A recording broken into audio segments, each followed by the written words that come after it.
I repeat, this is a warning order. Time zone 24/7. Solo quest. Situation. You are in danger of living a life so comfortable and soft that you will die without ever realizing your true potential. Mission. To unshackle your mind. Ditch the victim's mentality forever. Own all aspects of your life. Build an unbreakable foundation. Execution. Watch this minute to minute. Study the techniques. Repeat. Don't stop when you're tired. Stop when you're done. This is an origin story of a hero. And the hero is you. Issued by David Goggins, retired US Navy SEALs Chief Officer. The Varma Voyage. This is about that light, the light that has made its way through darkness. Hey there, fantastic people. Rajeev Varma here. Welcome to my little corner of the internet, a third-year undergraduate in the Department of Mechanical Engineering at IIT Madras. What if I told you that everything you have ever known about pain, limits, and endurance is totally a lie? What if I told you there's a man who stared at death in face and smiled? The man who conquered Navy SEAL trainings, Army training school, and 60-hour endurance races for fun.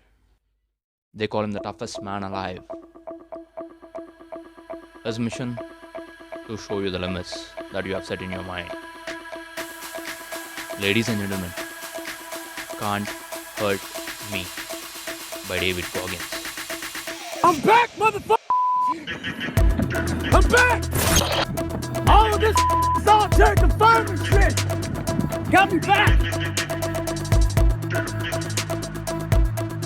Sorry to say this video is short only in English. I couldn't make it in Telugu, Hindi and Kannada. The script is ready, but I am feeling quite unwell. We'll again compensate for something later. But for now, coming to the point, the light, David Goggins. David Goggins was one among some people who had inspired me in the process of becoming the change. When nothing was going in a way, he came. He was one of the light and he is one of the light. And you know that light requires a medium to travel, and I believe Can't Hurt Me is the medium for that light to travel. And I recommend everyone to read this book. If not, through each episode of the Book Wisdom series, you will learn the wisdom that each book has to offer. Wisdom isn't just knowledge. It is the ability to apply what you have learned to everyday life. These books are actually a part of the Varma Voyage. And so, one book at a time. David Goggins, the man who redefined what it means to push beyond limits. When I first heard about him, I didn't think his extreme mindset would apply to me. But soon after practicing the 10 challenges that you will see in the later parts of the video, they are totally worth it. They are for me. They are for me. These challenges are not just for the people who are light. They are for anyone who are ready to take control of their life, face discomfort, and shatter their perceived limits. These challenges are designed by David Goggins to awaken your inner strength, to push you beyond, and to build a mindset of relentless growth. If you want to see how far you can truly go, watch and write along the challenges and practice them over and over. You will see what your body and mind are capable of when they're driven to maximum capacity. I hope you're ready. It's time to go to war with yourself.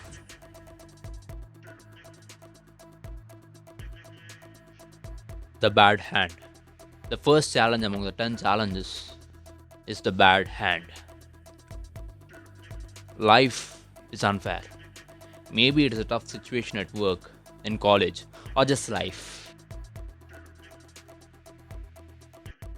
Listen to these questions carefully. What was your bad hand? What kind of bullshit did you face growing up? Where were you beaten, abused, and bullied?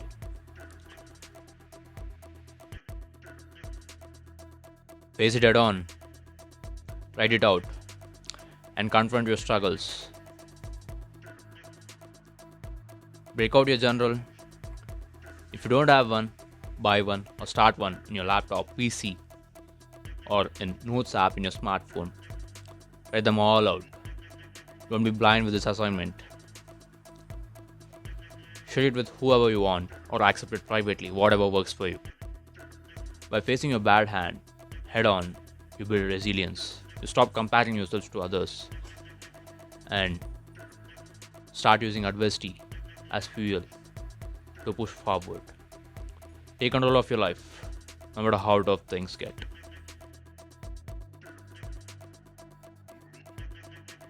The second challenge among the 10 challenges is truth hurts. It's time to get eyeball to eyeball with yourself and get raw and real. Every morning, I faced that. Every morning, I faced that truth. It's uncomfortable, but that's the point. That's the point.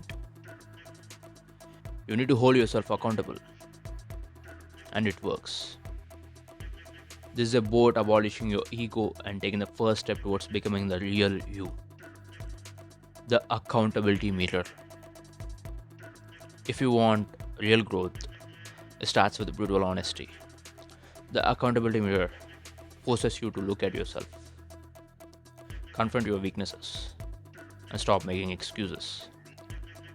Write down your goals, shortcomings, and habits that you want to change. You need to be truthful with yourself about where you are and the necessary steps that are required to get there. Break your things into small things. First, accomplish the small things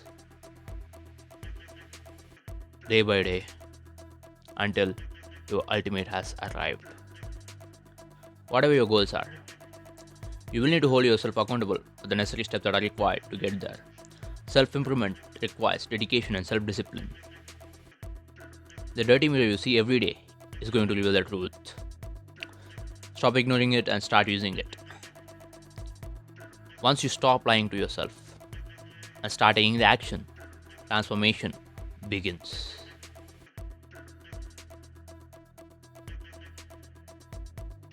The third challenge among the 10 challenges is the impossible task. We all have areas in our lives we either ignore or can improve upon. Something that sucks, maybe if it is waking up early to run, tackling a tough project, or pushing through exhaustion. This is not about changing your life instantly. It is about moving the needle bit by bit and making those changes sustainable. That means digging down to micro level, doing something that sucks every day, even if it is small, as making your bed, doing the dishes, ironing your clothes, waking up before the dawn and running 2 miles every day. Once you become comfortable, take it to 5 miles and then 10 miles and then 15 miles, and it goes on like that. If you already do all those things, find something that you aren't. Challenge is to do something every day that is uncomfortable, even if it is small. Over time, discomfort became a habit and I started seeking it out. Growth lies in the side of discomfort.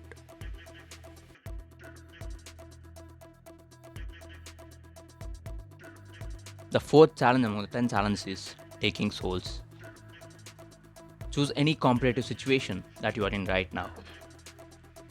This one's about dominating your competition, not with arrogance, but excellence. To work harder than anyone else, to let it speak for itself. Who is your opponent? Is it your teacher, coach, or your boss, or an unruly client? No matter how they treat you, there's one way to not only earn the respect, but also turn tables. Excellence. That may mean acing an exam, crafting an ideal proposal, smashing a sales goal. I want you to work harder on that project or in the class than you ever have before. Do everything exactly what they ask for. And the standard, what they have set for ideal outcome, you should be aiming to surpass that. Make sure they see that shit. Whenever it's time to deliver, you know the answer. Take the soul.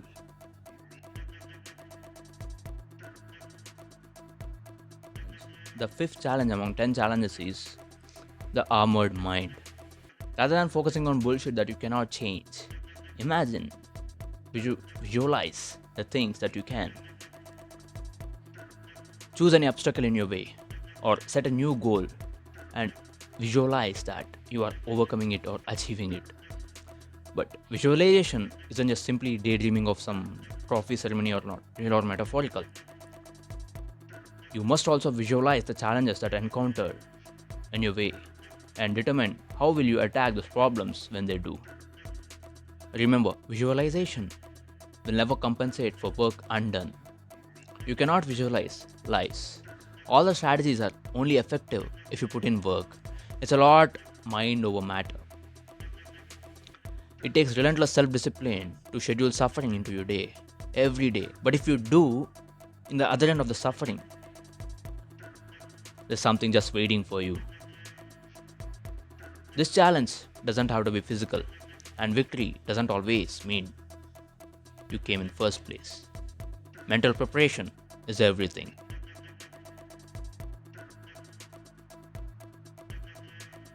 The sixth challenge among 10 challenges is the cookie jar. Sometimes we forget how strong we are, similar to Hindu god Hanuman. Goggins introduced a term called cookie jar. The concept of cookie jar is something you need a reminder of who you are and what you're capable of. We all have a cookie jar inside us because life, being what it is, has always tested us. Even if you're feeling low and weighed down by life right now, I can guarantee you can think of a time or two when you overcame your odds. Crack out your journal, open again. Write it out. Remember, this is not a breezy stroll of a personal trophy room. Don't just include your achievement hit list. Include the life obstacles. Feel what it was like to overcome the struggles, those opponents, and the win. When the pain hits you and tries to stop short of your goal, dunk your fist in, pull out a cookie, and let it fuel you. No matter how difficult things get, the cookie jar reminds you that you have conquered challenges before and you can do it all again.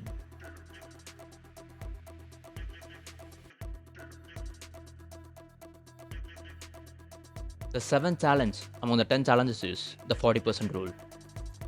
The main objective here is slowly start to remove the governor from your brain. When you think you have hit your limit, you have only used 40% of your potential.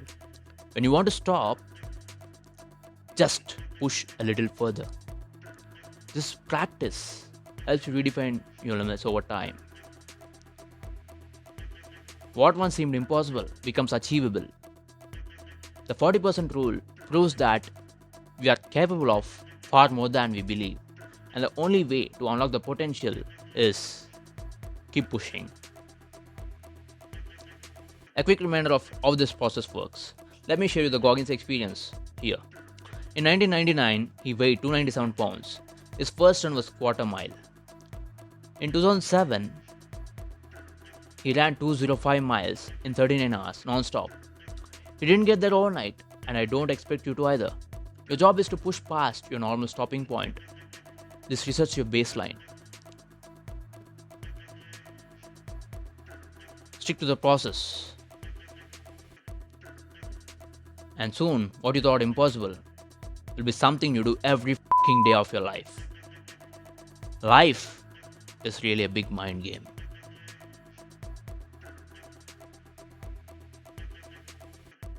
The 8th challenge among the 10 challenges is the 3-week challenge. This is a 3-week challenge. In week 1, go about your normal schedule, but take notes. When do you work? How long are your meal breaks? When do you watch TV? When do you exercise? How long is your commute? When do you chat with your friends? Answer these questions in that notes. I want you to get super detailed about it and document it all with timestamps. This is your baseline, and you'll find plenty of fat to trim. In week 2, build an optimal schedule. Lock everything in place. in 15 to 30-minute blocks. Some tasks may require multiple blocks or even entire days. That's fine. That's fine.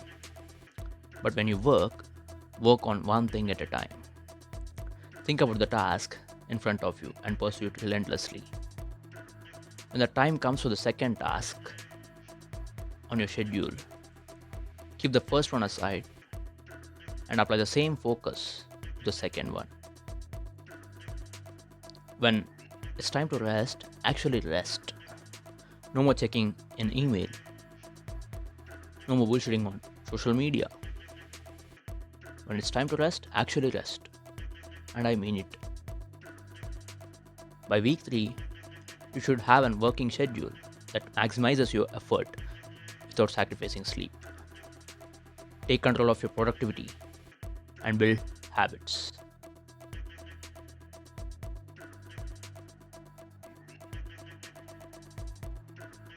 The 9th challenge among the 10 challenges is uncommon amongst uncommon. This one's for unusual in the world. What if I tell you that you always have to find more? Greatness is not something that if you meet it once, it stays with you forever. That shit evaporates like a flash of oil in hot pan. If you truly want to become uncommon amongst uncommon, it will require sustaining greatness for a longer period of time. It requires staying in constant pursuit and putting out unending effort. That's what it takes, man. That's what it takes. If you're already surrounded by the people who are on the top of their game, what are you going to do differently to stand out? Continue to put obstacles in front of yourself, because that's where you'll find the friction that will help you to grow stronger. Before you know it, you'll stand alone. Constantly seek ways to improve, learn, and stand out.